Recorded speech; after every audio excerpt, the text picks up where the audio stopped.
kapangyarihan ng CCP umuuga dahil sa American middle class. Sa unang tingin ay parang simpleng usapan lang ang globalization o pagpapalitan ng mga produkto sa iba't ibang bansa. Pero kung iisipin mong mabuti, hindi pala lahat ay nakinabang ng pantay. May mga bansang umasenso pero may mga tao ring naiwan. Paano nangyari ito? At bakit naging mahalaga ang papel ng China at ni Donald Trump sa kwentong ito? Tara, alamin natin kung paano nabago ng globalization ang kabuhayan ng marami at ang buong mundo. Tignan ninyo itong chart na nasa harapan natin. Sa unang tingin ay para lang itong karaniwang graph na nagpapakita kung sino ang talagang nakinabang sa globalisasyon mula noong taong 1988 hanggang 2008. Pero kapag pinagmasdan at pinag-isipan mong mabuti ay napakalaki pala ng kahulugan nito. Makikita mo na ang malaking bahagi sa gitna ng graph ay kumakatawan sa napakaraming manggagawa mula sa bansang China. Sa panahong iyon, daan-daang milyong tao mula sa China ang nakaahon mula sa kahirapan at nakapasok sa tinatawag na middle class. Ibig sabihin nagkaroon sila ng mas maayos na kabuhayan kumpara sa dati. Pero sa kabilang banda, may isang grupo na tila naiwan sa pag-unlad. Sila ang tinatawag na lower middle class mula sa Amerika at sa iba pang mga bansa sa kanluran. Habang ang ibang tao ay gumanda ang kita, ang grupo namang ito ay halos hindi tumaas ang kinikita. Nanatili silang parang nakatali sa parehong antas ng pamumuhay. Samantala, ang tinatawag na top 1% o ang pinakamayayamang bahagi ng lipunan ay nakaranas ng napakalaking pagtaas ng kita. Sa katunayan, ang naging pagtaas ng kanilang kita ay kasing taas ng pag-angat ng middle class ng China. Pero sandali lang, ano nga ba talaga ang nangyari? Sino nga ba ang tunay na nakinabang sa globalization? Ang totoo, ang simpleng chart na ito ay nagpapakita kung bakit nagtagumpay si Trump noong eleksyon. Isa rin ito sa mga dahilan kung bakit nagpasya siyang magpataw ng mga buwis o taripa sa mga produktong mula sa ibang bansa. Balikan natin ang simula. Gusto ng China na ikwento sa buong mundo na kapag sa kanila ginagawa ang mga produkto, lahat ay nakikinabang. Pero kung pag-aaralan mong mabuti ang mga tunay na datos, makikita mong hindi ganito ang nangyari. Ang kwento ng China ay naging bahagi lamang ng isang malaking propaganda. At ang pinagmulan ng lahat ng ito ay nagsimula pa noong taong 1947 matapos ang tinatawag na World War II. Noong panahon na yon ay nagtipon ang mga miyembro ng United Nations sa Switzerland. Doon nila pinirmahan ang isang napakahalagang kasunduan na tinawag na General Agreement on Tariffs and Trade. Sa kasunduang iyon ay 23 na bansa ang nagkasundo na bawasan ang mga taripa o buwis sa mga kalakal na ipinagpapalitan sa international trade. Ang Estados Unidos ang nanguna sa hakbang na ito. Kung babalikan naman natin ang sitwasyon noon, wasak pa ang karamihan sa Europe at Asia. Hindi pa rin industrialized ang tinatawag natin ngayong Global South. Kaya nung huling bahagi ng 1940s ay kalahati ng kabuuang GDP ng buong mundo ay nagmumula sa Amerika. Napakalaking bahagi nito. Bukod pa rito, sila rin ang may pinakamalaking hukbong dagat sa buong mundo, kaya sila ang nagsilbing tagapagbantay ng kalakalan sa mga karagatan. Pero bukod sa pagnanais ng Amerika na gamitin ang kanilang soft power, ay may isa pang mahalagang dahilan kung bakit nila isinusulong ang tinatawag na free trade. Ayon sa teoryang pang-ekonomiya na kilala bilang comparative advantage, kapag ang bawat bansa ay nagpo-produce ng mga produkto at serbisyo kung saan sila pinakamahusay, lahat ay makikinabang. Bakit? Dahil mas marami ang magiging supply ng mga produkto sa buong mundo at magiging mas mura ang mga ito para sa mga mamimili. Para magawa ito, dahan-dahang inalis ang mga hadlang sa international trade. Makikita sa isa pang chart kung paano bumaba ang average tariff o buwis sa mga produktong inaangkat ng Estados Unidos. Noong 1800s ay umaabot pa ito sa 57%. Pagsapit ng 1947 ay bumaba ito sa 7.9%. At pagdating ng 1995 ay halos 2.5% na lamang ito. Kaugnay pa nito, napakahalaga ng taon na 1995. Noong unang araw ng January ng taong iyon ay opisyal na naitatag ang World Trade Organization o WTO. Ang headquarters nito ay nasa Geneva, Switzerland. Ang layunin ng WTO ay lalo pang pababain ang mga taripa at alisin ang iba pang hadlang sa kalakalan. Sa ngayon ay may 166 na miyembro ang WTO. Sinasaklaw nila ang 98% ng kabuuang GDP ng buong mundo at 93% ng buong populasyon. Simula noong 1995 ay lalo pang bumaba ang taripa ng Estados Unidos sa mga produktong inaangkat nila. Noong 2010s ay halos 1.5% na lamang ito. Dahil dito ay tuluyan ng nanaig ang globalization. Ngayon ay tignan natin ang isang mahalagang chart. Mula noong 1950 hanggang 2023 ay tumaas ang global trade volume ng 4,400% dahil dito ay lumaki rin ng GDP ng buong mundo. Noong 1950 ay nasa $12 trillion ito. Pero pagsapit ng 2021 ay umabot na ito sa $167 trillion. Sa unang tingin ay parang magandang balita ito. Pero kung pag-iisipan mong mabuti, masyadong pinapasimple ng mga numerong ito ang tunay na nangyari. Para mas maintindihan natin ang buong larawan, pag-aralan natin ang trade balance ng Estados Unidos. Sa madaling salita, ito ang pinagkaiba ng halaga ng mga produkto at serbisyo na iniluluwas nila kumpara sa mga inaangkat nila. Kapag mas marami kang inaangkat kaysa iniluluwas, ay nagkakaroon ka ng negative balance. Makikita natin sa chart na habang lumilipas ang panahon, ay pababa ng pababa ang trade balance ng Estados Unidos. Ibig sabihin, mas marami ng inaangkat ang Amerika kaysa sa iniluluwas nila. Noong 2024, ang kabuuang trade deficit ng Estados Unidos sa mga produkto ay umabot sa $1.2 trillion. Ang problemang ito ay hindi biglang sumulpot. Nagsimula ito noong dekada 70s at dekada 80s. Noong mga panahong iyon, ang bansang Japan ang pangunahing nakinabang. Sila ang nanguna sa pag-export ng mga kotse at electronics papunta sa Amerika. Dahil dito ay mabilis na umangat ang ekonomiya ng Japan. Naging pangalawang pinakamalaking ekonomiya sila sa buong mundo. Umabot pa sa puntong may ilang nagsabi na baka malampasan pa ng Japan ang Estados Unidos sa hinaharap. Parang pamilyar, di ba? Kung iisipin natin, tila umuulit lang ang kasaysayan. At gaya ng inaasahan, hindi lahat ay natuwa sa ginagawa noon ng Japan pagdating sa kalakalan. Isa sa mga naging bukas ang loob na punahin ito ay isang kilalang negosyanteng taga New York. Siguro, kilala nyo rin siya, si Donald Trump. Noon pa man ay sikat na siya sa television. Kaya naman nang magkaroon siya ng pagkakataon na magsalita sa isang panayam noong 1998, ay hindi siya nag-atubiling ibahagi ang kanyang opinyon tungkol sa Japan. Ayon kay Trump, hinayaan natin ang Japan na ibuhos ang lahat ng produkto nila sa ating mga merkado. Hindi yan free trade. Subukan mong magbenta sa Japan ngayon, kalimutan mo na lang. Halos imposible. Ang tinutukoy niya rito ay ang hindi pantay na sitwasyon noon.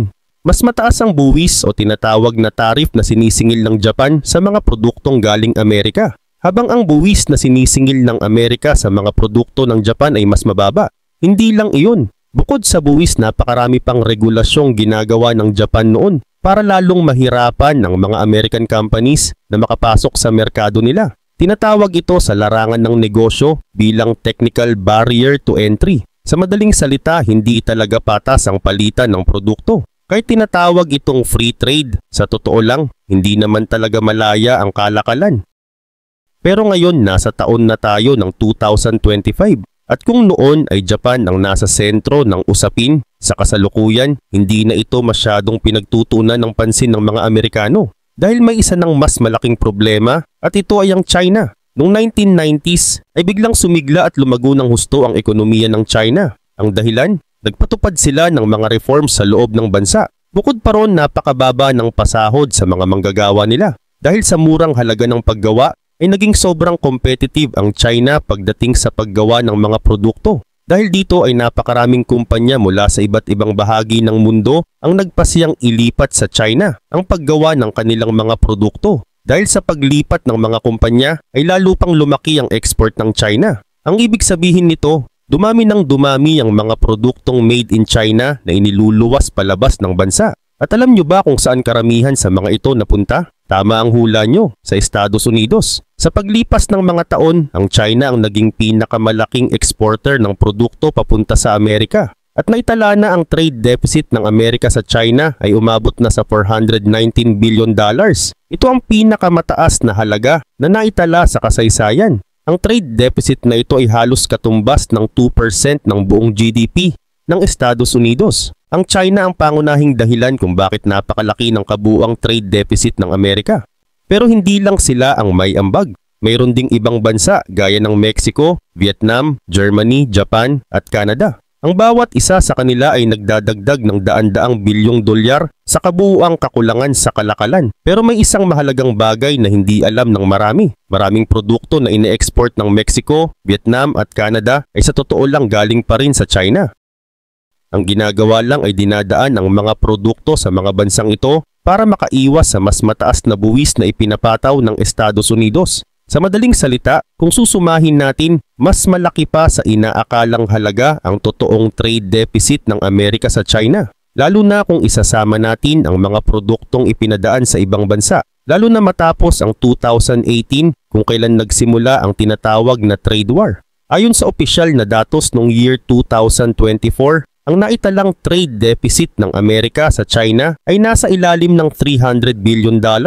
Pero kung isasama ang mga produktong iniliko muna sa ibang bansa bago makarating sa Estados Unidos, lalampas pa sa numerong iyon ang kabuuang halaga. Ngayon maaaring itanong nyo, bakit ba napakahalaga ng usapin tungkol sa trade deficit? Simple lang ang sagot dahil ang nakataya rito ay ang trabaho ng mga mamamayan. Habang lumilipat ang paggawa ng produkto sa China, ay tumataas ang sahod ng mga manggagawa roon. Habang ang kita ng mga manggagawa, lalo na ang lower middle class sa Amerika, ay nananatiling mababa at hindi makasabay sa pagtaas ng gastusin. Ngunit pag-uusapan natin ang tungkol sa epekto nito sa trabaho sa ibang bahagi. Sa ngayon, mas mahalagang maipaliwanag kung ano talaga ang totoong nangyayari. Kung tutusin, hindi naman talaga free trade ang nagaganap pagdating sa China.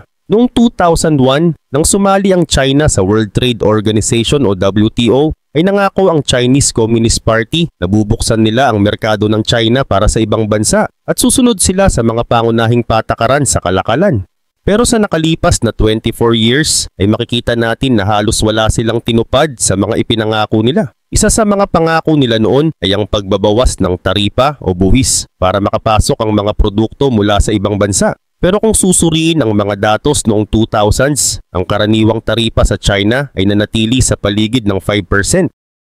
Sa pagpasok naman ng 2010s ay naniningil pa rin sila ng 3 hanggang 5% sa mga produktong inaangkat nila. Samantalang sa panig ng Estados Unidos, ang buwis na ipinapataw sa mga produktong galing China ay 1.5% lamang. Dahil dito ay nagkaroon ng napakalaking kalamangan ang mga Chinese companies laban sa mga kumpanya sa Amerika. At kung isa kang American company na nagbabalak magbenta ng produkto sa China, masasabi na lang natin na good luck na lang talaga. Hindi magiging madali ang pagpasok mo sa merkado nila. Ginagamit ng China ang napakaraming regulations para lalong pahirapan ang mga American companies na makapagbenta ng produkto sa kanilang bansa, gaya rin ng ginawa noon ng Japan. Ang tawag dito ay Technical Barrier to Entry. Bawal ito ayon sa mga patakaran ng WTO, pero kahit na ipinagbabawal ay patuloy pa rin itong ginagawa ng China. Lalo na kung ang industriya ay itinuturing nilang strategic o mahalaga sa pambansang seguridad at pag-unlad ng kanilang bansa.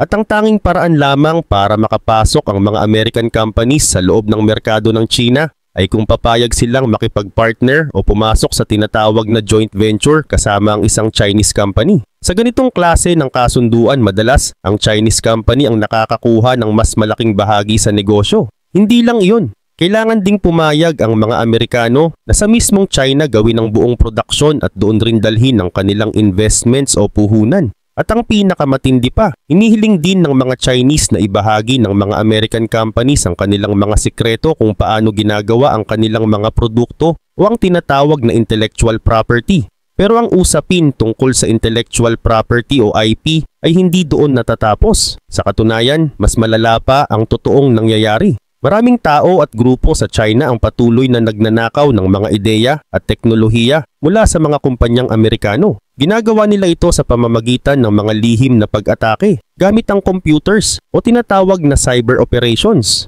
Ayon mismo sa pagtataya ng gobyerno ng Estados Unidos, tinatayang umaabot sa $600 billion ang nalulugi sa kanila bawat taon dahil sa pagnanakaw ng IP. At kung pagsasamahin pa ang lahat ng nalugi sa paglipas ng maraming taon, ay umaabot na ito sa halaga na sinusukat na sa $1 trillion.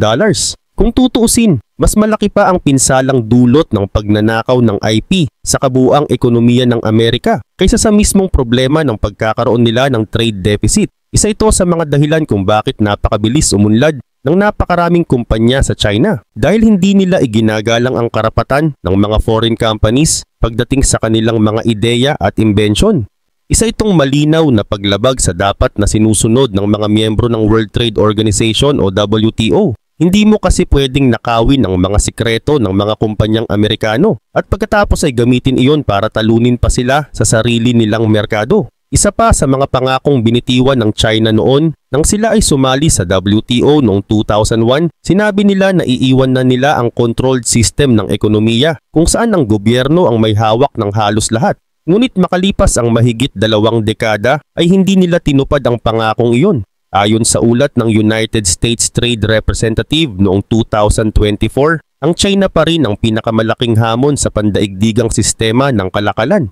Kahit na 23 years na silang miyembro ng WTO, ay nananatili pa rin silang umaasa sa sistemang kontrolado ng Estado. At kung susuriin mo, makikita mong may punto talaga ang sinasabi ng mga eksperto. Sa kasalukuyan, tinatayang 40% ng kabuuang gross domestic product o GDP ng China ay nagmumula pa rin sa mga kumpanyang pag-aari ng gobyerno. At kahit pa may mga tinatawag silang private companies, hindi pa rin ganap na malaya ang mga ito.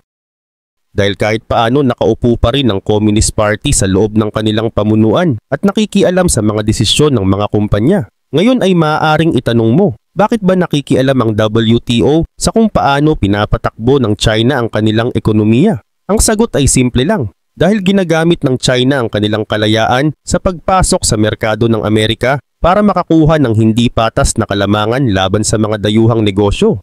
Isang halimbawa nito ay ang industriya ng bakal. Ginagamit ng China ang mga patakaran sa buwis, nagbibigay sila ng napakamurang pautang sa pamamagitan ng mga bangko na pag-aari rin ng gobyerno at kinokontrol nila ang produksyon ng bakal. Dahil dito ay nagagawa nilang makapaglabas ng napakaraming bakal sa merkado na ibebenta nila ito sa ibang bansa sa sobrang baba ng presyo na hindi na kayang tapatan ng ibang mga bansa. Dahil sa sobrang baba ng presyo ay napilitan magsara ang napakaraming planta ng bakal sa mga western countries. Hindi ito basta nangyari ng kusa lamang. Isa itong strategy na sinadya at may malaking epekto, hindi lang sa ekonomiya kundi pati sa national security ng Amerika. At ang ganitong uri ng diskarte ay hindi lang nila ginawa sa industriya ng bakal. Ganito rin ang ginawa nila sa industriya ng solar panels at electric vehicles at sa kasalukuyan sinusubukan din nilang gawin ito sa larangan ng artificial intelligence o AI at sa paggawa ng semiconductors. Kapag pinagsama-sama mo ang lahat ng ito, ang pagnanakaw ng intellectual property, ang pagbawal sa pagpasok ng mga foreign companies at ang pagbibigay ng sobrang kalamangan sa sarili nilang mga negosyo, ay hindi nakapagtatakang sobrang lumaki ang trade deficit ng Amerika laban sa China. Kung tutuusin, hindi ito matatawag na free trade. Isa itong malinaw na pagnanakaw laban sa mga kalaban sa negosyo. At kung tatanungin mo kung sino ang pinakaapektado sa lahat ng ito, walang iba kundi ang mga karaniwang Amerikano, lalo na ang mga kabilang sa lower middle income class. Para lubos nating maintindihan kung paano sila naapektuhan, balikan natin ang chart na ipinakita natin kanina. Mula noong 1988 hanggang 2008 ay umangat ng higit sa 80% ang totoong kita ng middle class sa Asia at pati ng global top 1%. Ngunit kung titignan mo ang mga kumikita sa lower middle income class sa mga western countries, kasama na ang Estados Unidos, halos hindi gumalaw ang kanilang kita sa mahabang panahong iyon. Isa sa mga pangunahing dahilan, ang trade deficit.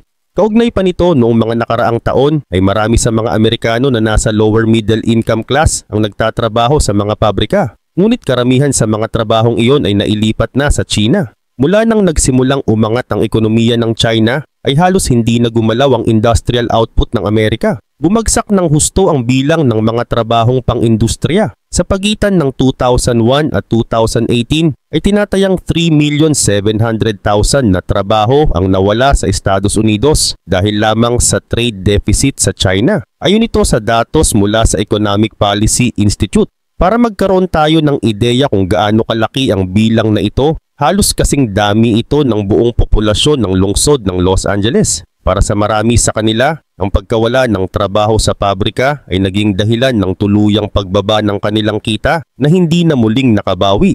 Ngayon, totoo namang mababa na ang unemployment rate. Napalitan na ng ibang uri ng trabaho ang mga nawalang manufacturing jobs. Pero heto ang problema, hindi tumataas ang sahod. Kung titignan natin ang datos, makikita na ang bottom 90% ng mga kumikita sa Amerika ay halos hindi umaangat ang kita taon-taon kapag isinama sa kwenta ang epekto ng inflation. Ang itinatala nilang pagtaas kada taon ay mas mababa pa sa kalahating porsyento. At kung ikaw ay kabilang pa sa bottom 50%, mas lalo kang nahihirapan. Samantalang ang top 1% naman ay nakakaranas ng halos 10 beses na pagtaas ng kita kung ikukumpara sa karamihan. Ang ganitong sitwasyon sa Amerika ay malinaw na kaugnay sa lumalaking trade deficit. Pero bakit nagkaganito? Dahil ang pag-outsource ng manufacturing patungo sa China ay nakikinabang lamang ang mga taong nasa itaas. Halimbawa, ang mga CEO ng malalaking kumpanya ay nakakakuha ng napakalalaking bonus sa tuwing bumababa ang production cost. Ang mga engineers mula sa mga giant companies tulad ng Apple, lalo silang nagiging mahalaga dahil ang kanilang mga disenyo ay nagagawa na ngayon sa China sa sobrang murang halaga. At hindi lang sila ang nakikinabang. Pati ang mga chief financial officer, supply chain executives at mga investors ay kumikita ng malaki mula sa kalakalang ito sa China. At kung mabuti ba ito para sa kanila sa pangmatagalang panahon? Yan ay ibang usapan na dahil sa huli siguradong gagawa ng paraan ng China para mapabagsak ang mga kumpanyang Amerikano. At kapag dumating ang panahong iyon, hindi lang ang mga karaniwang tao ang matatamaan, kundi pati na rin ang pinakamayayaman sa Amerika. Sa ngayon, ang dollars ng Amerika ay may dalawang direksyon lamang kung saan ito dumadaloy. Una, papunta sa mga trabaho sa ibang bansa na nangangailangan ng mababang kasanayan. Pangalawa, papunta naman sa mga trabahong nangangailangan ng mataas na kasanayan sa loob mismo ng Estados Unidos. Pero ang mga manggagawang kabilang sa lower middle income class ay naiiwan na lamang silang nakabitin at tila walang makuhang benepisyo mula sa mabilis na pag-ikot ng ekonomiya. Kung pagbabasehan lamang ang datos ng GDP, hindi mo agad makikita ang lalim ng problemang ito. Totoo naman na pareho namang lumago ng malaki ang GDP ng China at ng Estados Unidos sa nakalipas na 2 dekada. Kaya kung ang mga economist na nagsasabing ang free trade o malayang kalakalan ay nagpapalago ng ekonomiya ang iyong tatanungin, masasabi nating tama sila kung technical na usapan ang pagbabatayan. Ngunit kung iisipin mong mabuti, paano kung may isang Amerikano na kumikita ng dagdag na $1 million habang 99 na iba pa ang halos hindi makasabay sa pagtaas ng mga bilihin? Sa ganitong sitwasyon ay malinaw na hindi lahat ay magiging masaya. At ito mismo ang naging pangunahing dahilan kung bakit nakuha ni Trump ang karamihan ng boto noong halalan noong 2024. Ang panawagan niya na maging matatag laban sa China at ang pangakong ibalik ang mga trabaho sa Amerika ay talaga namang umalingaw-ngaw sa tinatawag na Rust Belt. Kabilang dito ang mga lugar tulad ng Michigan, Pennsylvania, Ohio, Indiana at Wisconsin. Ang mga estadong ito ay kilala bilang mga lugar na madalas na nagiging sentro ng matinding labanan tuwing eleksyon. At gaya ng alam nating lahat, ginagamit ngayon ni Trump ang mga taripa bilang paraan upang tuparin ang kanyang mga pangako sa mga botante.